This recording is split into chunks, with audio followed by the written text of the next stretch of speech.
Greetings, everyone. The Russia-Ukraine strategic conflict is reaching a dramatic geopolitical turning point on the Crimean Peninsula. For a decade, the Kremlin has poured all its resources into turning this land into an impregnable military marvel. However, war history is always filled with cruel twists. Now, the Crimean fortress is no longer a symbol of invincibility, but is becoming a strategic black hole draining Russia's war machine. Ukraine is carrying out a systematic isolation campaign, peeling away and cutting off each core logistical artery that sustains the peninsula. The analysis of the Russia-Ukraine conflict hotspot in the video, from the fateful stronghold, why Putin's multi-layered underground bunker system, legendary multi-layered minefields, and billion-dollar air defense network are powerless against Ukraine's rear attack tactics. The fate of the two logistical backbones, and the art of turning the bridge of the century into a hostage. The strategies and methods by which cheap drone swarms are completely paralyzing 600 kilometers of highways and the M14 route. The deadly strike to the brain, how Ukraine has disrupted the command center of the Federal Security Service, FSB, in the Arabat and Armyansk regions, throwing the entire Russian army into disarray. The bloody economic equation, the ruthless war of attrition between the S-400 air defense systems. Russia spent hundreds of millions of dollars on air defenses to counter a wave of cheap drones. The paradox of defense and the silent retreat as Russia had to withdraw itself across the Moscow defensive line and the Pokot front to save Crimea, and the brutal picture of a silent collapse in the lives of 2 million civilians on the peninsula. Here is the content and detailed analysis. Putin is powerless as Ukraine blows up 40 fuel depots and 60,000 of Putin's troops are trapped. Ladies and gentlemen, any strong fortress in the world always has a fatal weak point. For the Crimean Peninsula, that weakness has never been in the fortress walls or strong defenses, but rather in the supply routes running behind them. For the past decade, President Vladimir Putin of Russia has poured all resources into turning this land into an invulnerable military marvel in the eyes of the world. Currently, a systematic and tightly coordinated large-scale isolation campaign is tightening the noose around Crimea every second, with ammunition gradually running out as each warning bell sounds. The fighting spirit of the garrison forces is collapsing, especially at dawn, as the air defense system protecting them is being dismantled faster than it can be replenished. The vast avenues connecting southern Ukraine with the peninsula, along with secret supply routes, are being exposed and cut off piece by piece. In despair, the Russian army wearily waits for supply convoys to appear on the horizon, but deep down, in the hearts of an isolated force, they know those convoys will never come again. This tragedy is turning Crimea from a legendary fortress into a deadly trap, holding more than 600,000 people inside. Crimea's survival depends entirely on 5 core supply lines that function like lifeblood nourishing a living body, including the Kerch Bridge, the strategic corridor along Highway 114, the gas pipeline from the Kuban region, the sea supply route, and the air corridor. Just cutting off one artery will weaken the body. Destroying 3 arteries, the collapse begins. If all 5 arteries are cut, death is certain. However, this entire supply ecosystem is maintained by the 2 greatest backbones, the Kerch Bridge and the M14 highway, while the pipelines, sea routes, and air routes only play a supporting role. Most of the heavy equipment, fuel, and essential supplies that sustain the garrison forces have to go through these 2 routes. But now neither of them is a safe route anymore, as the logistical network begins to crack. The greatest tragedy of this bridge probably lies in the symbol called the Kerch Bridge, which witnessed the most bitter shift in the entire campaign. The Ukrainian side doesn't need to destroy this landmark megaproject entirely. They have proven an even harsher reality. They can decide and suspend its operation whenever they want. The once proud bridge has now become a strategic hostage, its operation entirely dependent on the tacit permission of the opponent's strikes. In a large-scale raid, hundreds of unmanned aerial vehicles simultaneously flooded the skies over Crimea, forcing the bridge to be completely shut down for half a day.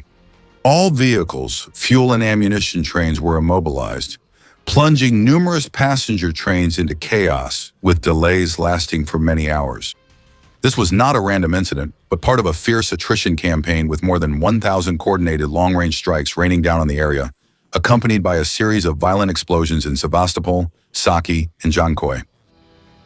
The vulnerability of the bridge became even more apparent when underwater combat units from the Ukrainian security agency, SBU, carrying over a ton of explosives, detonated them right under the bridge pillars. This put the structure on permanent emergency alert, with a ban on heavy vehicles over 1 ton, which subsequently choked off most of Russia's military equipment transport capacity, shifting the entire burden onto the extremely unreliable railway system that was constantly disrupted by damage. The bitter irony for Putin is that he built the bridge to permanently tie Crimea to the mainland, but it has instead become a critical choke point that has made Russia's entire logistics network on the peninsula more vulnerable than ever. When the first backbone was neutralized, all the pressure shifted onto the only remaining land corridor, the M14 highway. Starting from Taganrog, this road stretches 600 kilometers south, passing through Mariupol, Berdyansk, and Melitopol before entering the main artery of Crimea. For 3 long years, this was Russia's logistical paradise, with armored convoys moving freely, fuel tankers advancing without obstacles, and ammunition trains continuously supplying the front lines. That golden era has officially ended. Right at the starting point of the supply chain in Taganrog, Ukraine's kamikaze drones have continuously rained fire down on the southwestern T-509 route. Russian military commentators have had to bitterly admit that the operational range of first-person view drones is expanding at a dizzying speed, even faster than the movement of the front lines, turning areas once considered deep, safe rear zones into blazing battlefields. Moving south to Mariupol, reconnaissance drones from the Azov Brigade boldly patrolled directly over the Mariupol Ring Road, dozens of kilometers behind the front lines. Every military truck, every CETO vehicle convoy, and every supply shipment is monitored and recorded in real time. This is the art of isolating the battlefield from the air, a cutting-edge military doctrine that NATO usually carries out with expensive fighter squadrons.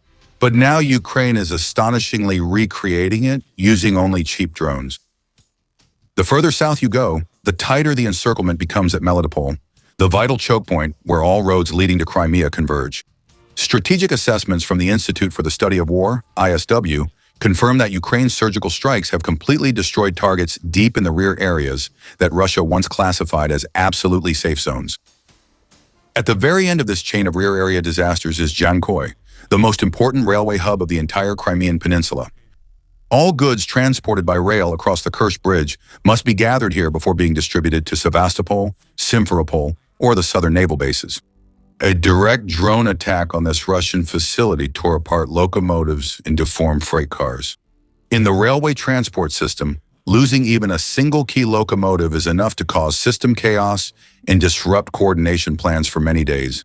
The exhaustion peaked when a perfectly coordinated operation between military intelligence and drone teams derailed a fuel-laden train near the Tokmak area, officially cutting off the last supply line and turning the Crimean fortress into a lonely oasis amid a sea of fire and smoke. The 600-kilometer-long supply network stretching from Taganrog to Jankoy has now turned into a deadly strip of land, where every link in the supply chain is under tremendous pressure from fierce battles. The familiar scenario begins with harsh explosions from covert sabotage operations blowing up key railway lines. Even before the enemy could deploy rescue forces, ruthless precision HIMARS cruise missile salvos immediately rained down, blowing up locomotives and completely destroying about 40 fuel-laden train cars, rendering all salvage efforts utterly futile. A vital railway line leading into Crimea was completely crippled. At this moment, in the cabin of every supply convoy, Russian military convoy commanders are faced with a life-or-death calculation full of harsh realities. Will they reach their destination safely, or will they become blazing torches in the vast steppe? The brutality of this isolation campaign doesn't stop at the highways or the reinforced concrete bridges. Ukraine's general staff is directing its strategic focus at an invisible but crucial target, the brain that controls the entire enemy supply network. A common example of this isolation tactic occurred at the Arabat Spit, a land strip over 100 kilometers long and under 300 meters wide at its narrowest, north of the Crimean Peninsula. Russian military officials once placed absolute trust in this rugged terrain, using it as a natural shield to house the headquarters of the Federal Security Service, or FSB. However, under the skies of the drone warfare era, that natural fortress has turned into a trap with no way out. In a large-scale coordinated operation, the ANFA Special Forces of the Ukrainian Security Service, SBU, launched a devastating attack directly at this command center. A series of drones maneuvered through each window and roof of all 9 buildings in the complex, taking out about 100 high-ranking Russian personnel and destroying the entire Panzer S air defense system at a nearby garrison. This operation was confirmed by President Volodymyr Zelensky, signaling a series of disasters for the Russian intelligence network. Shortly after, the FSB border headquarters in Amiens also had half of its building destroyed, following previous losses caused by Flamingo cruise missiles that destroyed outposts and 6 hovercraft patrol vessels of this force. The real value of these surgical strikes does not lie in the ruined concrete blocks or the casualty toll, but in the disruption of the internal command doctrine system of the Kremlin. The Russian military operates based on the principle of absolute centralization, where every tactical decision, from choosing routes for convoys, assessing the safety of roads, to the timing of moving ammunition depots, must wait for strict top-down approval orders. In complete contrast to a NATO sergeant who has the autonomy to act flexibly right on the spot, a Russian squad leader is forced to remain inactive while waiting for orders. When the FSB headquarters on the Arabat Spit and in Amiens were wiped out, the entire M14 highway corridor was suddenly thrown into total disarray. The flow of intelligence information was cut off, leaving no data to analyze which routes were safe, causing the forward units to lose their ability to make decisions. This was a direct blow to the Achilles heel of Russian military culture, destroying a war doctrine instead of a physical target, causing deep wounds that no reinforcements could remedy. The paralysis of the rear command system opened the door wide for an even more tragic scenario. The air defense umbrella, once among the world's densest and strongest, systematically collapsed in Crimea. At the beginning of the war, this peninsula was surrounded by a legendary multi-layered defense network with advanced systems such as the S-300S 400 Panzer, S-1 Tor M2, and Bu Buk 13, capable of intercepting all threats from fighter jets to cruise missiles. But in reality, the Ukrainian army found a way to neutralize this air defense network with a ruthless war of attrition using cheap mid-range drones. The dismantling process was carried out coldly. First, the radar stations were scanned, the coordinates of the positions were precisely located, and finally swarms of suicide drones surrounded the defense system, destroying more than 500 Russian air defense units. The economic disparity in this war is a problem full of blood and tears for Moscow's budget. While a mid-range Ukrainian drone costs only about $200,000 to $350,000, a Russian S-400 battery is worth more than $500 million. A Panzer S-1 system costs $15 million, and a Tor M2 system consumes up to $25 million. When Ukraine increases its drone production capacity to tens of thousands per month, this economic balance becomes irreversible, pushing Russia into an endless financial bleed. The synergistic effect of this strategy is collapsing Russia's security structure in the Black Sea in an uncontrollable spiral. The destruction of the Nebo-M radar system at Cape Tarkhankut has created a vast air defense gap in the western half of Crimea, paving the way for subsequent waves of drones to enter without facing any interception. Warfare statistics show that Ukraine's Alpha Special Forces have taken out nearly half of Russia's Panzer S-1M and Panzer S-2 systems across the entire battlefield, continuously opening up blind corridors for long-range strikes. Ukrainian Minister Mikhailo Fedorov once affirmed this strategy, aiming to seize the initiative in medium-range strikes, cut off logistics, neutralize electronic warfare equipment, and wipe out the presence of Russian command behind the front lines. Every time an S-400 battery is hastily deployed to save Crimea, it leaves a deadly gap on other fronts. Now, Crimea is like a blind fortress. The stronghold still stands firm, but the guardians inside can no longer see the light. All isolated roads eventually lead to a deadly trap at the northern gateway of the peninsula, the strategic town of Amiens. This is where the M14 highway enters the peninsula via the narrow Predicament Isthmus. Every supply shipment, every fuel tanker traveling by road is forced to pass through this treacherous bottleneck. As Ukraine's drone coverage continues to expand from the direction of Zaporizhia to the south, the distance to this vital point is shrinking every week.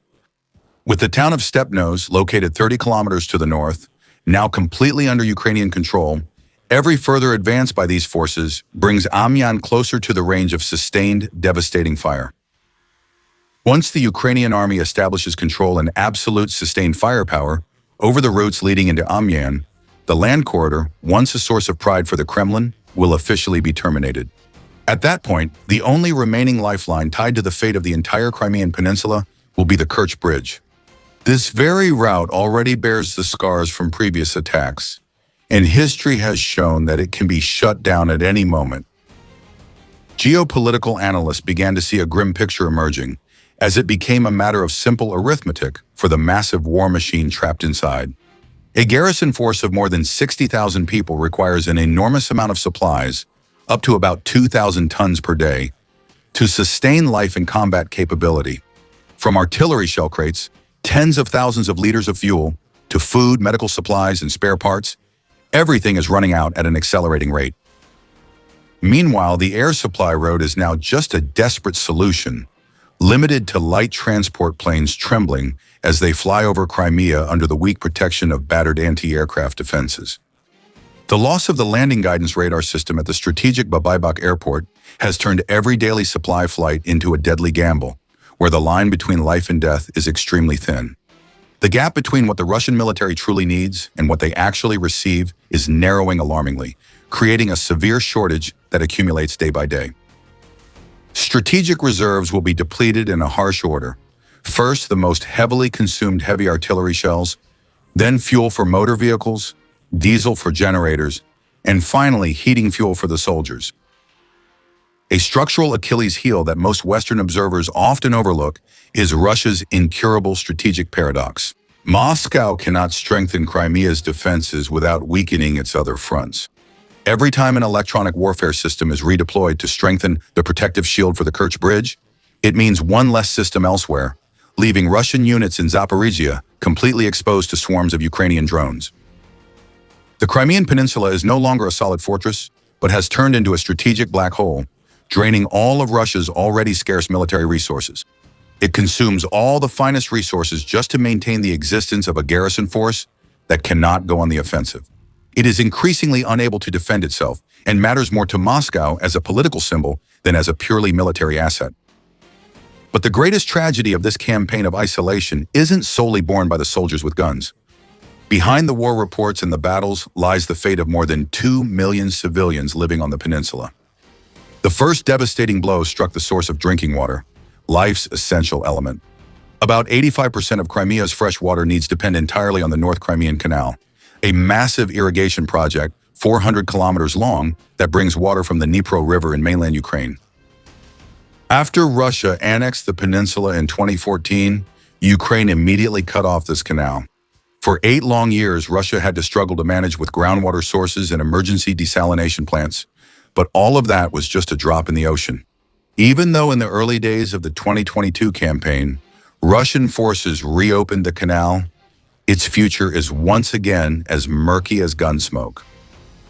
The economy and civilian life in Crimea are experiencing a silent but irreversible collapse. The real estate market in iconic cities like Sevastopol and Yalta is in free fall, as luxury seaside apartments have lost more than 40% of their value and still attract no interest from buyers. No sensible investor would pour money into a war zone under siege, and a quiet exodus has already begun. Crimean residents who once accepted Russian passports are now quietly packing their bags to flee. The Kremlin deliberately hides and never publishes these statistics, but the empty schools, the plummeting real estate market, and the wave of local businesses shutting down are vivid proof of this harsh reality. Amid this suffocating atmosphere, young indigenous Tatars are being forcibly conscripted into the Russian army, pushed to the front lines to fight for the very force occupying their homeland. The irony of history is clearer than ever, considering that 10 years ago, Putin painted Crimea as a glorious homecoming. But now that home is nothing more than a desolate, dark apartment with dry faucets, severed power lines, and a price for ownership that is far too high. The military isolation of Crimea may dominate international headlines, but it is the quiet collapse of civilian life that is truly eating away at this stronghold from within. Every reactive step taken by Vladimir Putin in response to Ukraine's siege seems to follow a disastrous pattern, solving a temporary crisis, but sparking 2 new, even more serious disasters. When the Black Sea Fleet faced constant attacks, he withdrew all warships to Novorossiysk, unintentionally removing a key maritime shield for Crimea and allowing Ukraine's unmanned boats to pursue them to the new Novorossiysk base. When the air defense network on the peninsula was breached, he ordered the withdrawal of advanced S-400 missile systems from other fronts, even dismantling the defensive ring around the capital, Moscow, inadvertently opening up ideal air corridors for Ukrainian drones to penetrate and strike deep into Russia's infrastructure. When the losses of supply convoys on the highway soared, the Kremlin was forced to redeploy elite VDV paratrooper units from the Donetsk front to the south, causing the strategic offensive at Pokrov to become bogged down and stalled. Putin's willingness to trade territorial advantages at Pokrov to save Crimea is a bitter admission that the Kremlin is terrified of losing either front. In your opinion, can Russia find a solution to reverse this logistical situation, or will Crimea truly collapse?